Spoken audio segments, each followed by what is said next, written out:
G'day everyone and welcome back to the channel. Welcome to another NBA 2K25 Play Now Online video. In this video we're going to be talking about the Chicago Bulls.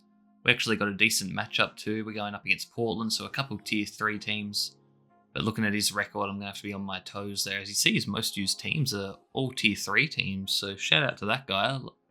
It's good to mix it up every now and then, because at the moment I normally just match up and verse the best teams. But we're going to skip ahead and start at the end of the third here, or basically the fourth quarter, as it's still a level game, and we'll just I'll just have the gameplay as the background here. Hopefully you guys aren't taking my gameplay too seriously, because it is not the greatest, let me assure you of that. But yeah, let's talk about Chicago.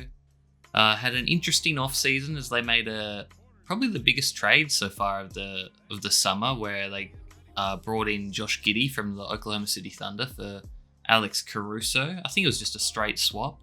A lot of people were ripping the trade at the time for the Bulls, but when you think about it, I don't think it's the worst trade, especially for Chicago. I mean, they could have given up Caruso during the year for maybe a pick or two, but Josh Giddey's basically a first round pick anyway in himself, and they're going to bet on him.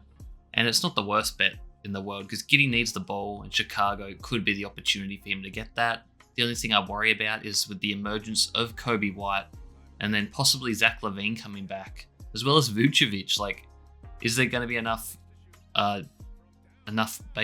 shots to go around, or is Giddey going to get the ball enough to really maximize his potential? Because he definitely has potential. It's just can he learn to shoot? Can he play off the ball and that sort of thing? Because Chicago, they've needed to rebuild for a few years now. I think they always are stuck in limbo in between the 30 and 45 win mark normally, and that's just basically where you don't want to be. You don't want to be just a mediocre team, but I think it's all because of the owner. The owner just wants a chance to make playoffs and just earn that bread, earn that money, because they still basically sell out every single game, because they are the Chicago Bulls and what Michael Jordan and that franchise once was. In spite of the ownership, I mean, you look at The Last Dance, everyone blames Jerry Krause for what he did, but he can't do anything without the owner's approval. So really, it's the owner, Jerry Reisendorf, whatever the hell his name is. He's the real ass, and he's the real villain, I think, of The Last Dance. And he's the villain of the Chicago Bulls now. I mean, you look at some of the things they've done over the last couple of years when they brought in Lonzo and DeRozan, as well as Vucevic, and they looked real good there for a split second, and then Lonzo goes down with real bad health, with a real bad health issue, and he's still working to come back. I think it's been 2 to 3 years now, and there's a little bit of optimism, but you can't really be confident at all in him coming back and being the player he once was, because he was looking very good there for a while. And Chicago, I remember, with a 1 seed at that point, and then they really fell off once Lonzo got injured.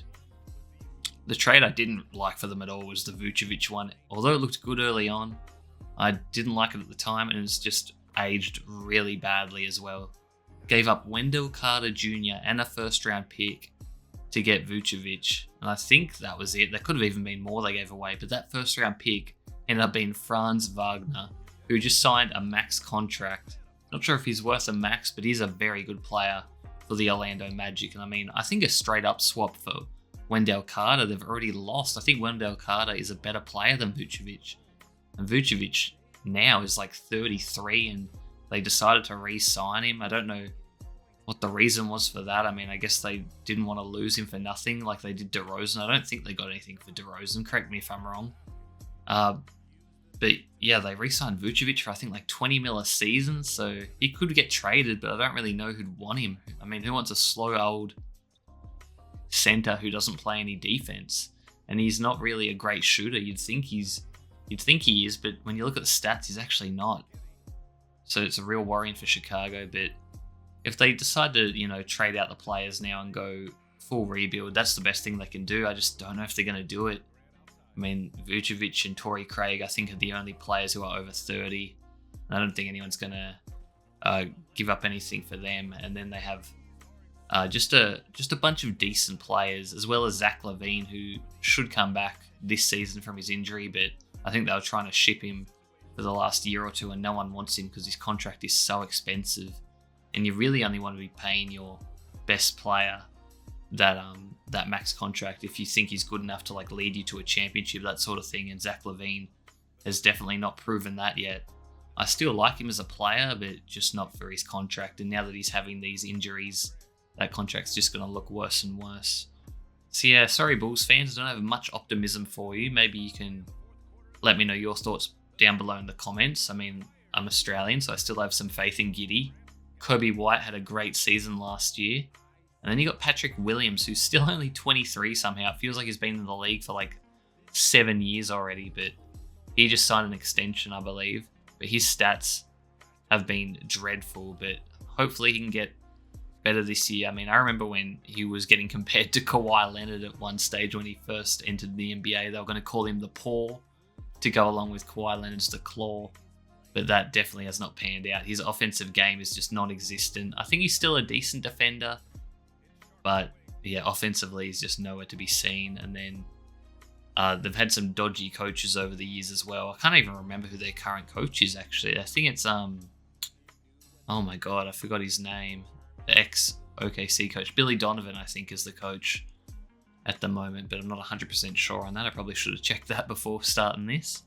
But yeah, we're going to get into the game here as it's getting down to the wire, and you've seen I've choked it away a bit. I'm only up by 2, and they go inside with DeAndre Ayton. Vucevic too slow and sluggish and can't stop that jam. And we're going to have close to the last shot here, but we shouldn't be in this position. We're up by, I think, 7 points with 2 minutes remaining, and I've totally cooked it. My opponent was playing a bit of off-ball, so it got a bit hard for me, and I needed to abuse the fact that he was playing off-ball more by bringing his man into the play. But it was my first time playing with Chicago, so I didn't really know the strengths and weaknesses of all the players, just going off what I thought it'd be. And it seems like stamina this year does play a pretty pivotal role. And I just need to start using my timeouts, because I turn timeouts to manual because I just hate the stoppages. But if I want to play my best players, I think I actually have to use them so I don't have to make subs as often. But you see here, I get a really bad shot here. I just put it up with LaVine, try to hit him with a step back. Wasn't the worst release, but he's got a chance to win it here with 2.4 seconds left. And I'm scared he's just going to call for a back cut or just run to the rim, because that seemed like all this guy does was rim run, which I can't really blame him. I mean, it's basically the meta so far in the game. The only annoying thing is when he sends players on back cuts and passes it straight in front of my defender's face and they just don't react, and he gets an easy layup under the ring. That's the one thing I don't like, because I get punished for playing on ball when it shouldn't be. It should be the other way around. You should get punished if you're playing off ball. I mean, I know there's lag and stuff, but I try to fight through that and play on ball because it's just funner when you do that. I mean, I don't want to be playing against the computer. I do that enough as it is, let's be honest, we all do. But he got a pretty decent look there with Shaedon Sharpe, I think that was, in the corner, but he couldn't hit it, and we're going to be going into overtime here. But yeah, back to the Bulls. My prediction for them, it'd probably be, I'd say, because the East is normally the weaker conference, although I do like quite a few of the teams in the top half for them. I think Bulls are just going to be another playing team again. I can see them going, 35 and 47, and just maybe being the 10th seed and then losing the first playing game, something like that. Let me know your thoughts down below in the comments. Make sure to like and subscribe. But I do hope Giddey has a good season. It could really be a bounce back season for him if they do fully invest in him, because I think he's up for an extension as well at the end of the season, so they'd want to get that done, and they'd want to assume give him the ball, because they've already traded for him and gave up a decent asset in Caruso, who was a proven winning player. But they did let DeRozan go, although I don't think they had a choice. He wasn't happy, especially after they got rid of Caruso. He could tell the direction the franchise was going and decided to get out. Don't blame him. He had a few good years in Chicago there. Gave them a bit of hope when there wasn't much to be done. But DeRozan, no one can really hate DeRozan. He's been a great player for many years.